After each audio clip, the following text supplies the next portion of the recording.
គូចាក្តាប់អត់បានទេរឹងបដ រឹងដៃនឹងដាវគ្រូហើយចាក់ញោ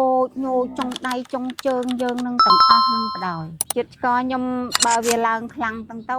300ណាទៅ170អីចឹងទៅណាហើយបើចុះនៅ60គ្រូចង់ងាប់ខ្ញុំតែយើងលៀបស្អីចឹងញ៉ាច់ចឹងបដ ធ្វើទុកពីបាត់ជើងមកដល់ធម្មតាដែរ ត្រឹមជង្គង់ ទៅឈឺហ្នឹងរយៈពេលប្រហែលឆ្នាំដែរ ឈឺយូរហើយគ្រូអើយខ្ញុំកើតទឹកនោមផ្អែមនឹង20ឆ្នាំហើយគ្រូឯងមកមិនតិចទេណាខ្ញុំកើតយូរគេកើតក្រោយខ្ញុំងាប់អស់ហើយណាឈឺពើតាមកលៈហ្នឹងណាគ្រូមកហើយយើងក្តាប់អត់កើតទេតែពេលខ្ញុំហូបហ្នឹងទៅក្តាប់បានអស់មកប្រអប់បានតិចចាដល់ពេលហើយរៀងស្រាក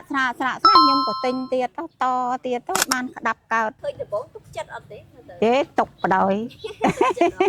ចា ហើយប្រើដំបងជាមួយនឹងប្រើតែវីហូបទេឬក៏ប្រើពុំវីហឺបដែរ អត់មានអីទេមានតែវីហូបហ្នឹងមក ចា តែភាសាដំបងហ្នឹងប្រហែលប្រទេសដែលចាប់អាប់ដឹងខ្លួនឯងទៅធូរ មកប្រទេសដឹងខ្លួនថាធូ ឥឡូវភាសាអស់ប្រហែលប្រអប់ 3ប្រអប់ ចាឥឡូវ3ប្រអប់ហ្នឹងវាធ្វើឲ្យខ្លួនយើងវាធូរស្រាលមិនវិញដែរ ធូរស្រាលដៃជើងនឹងអត់មានឆ្ពឹកមានជប៉ុនអីទៀតទេ ជីអស់លេង ចាកាហាយក៏អត់ អាចជីបានប្រហែលភាគរយដែរ ទេ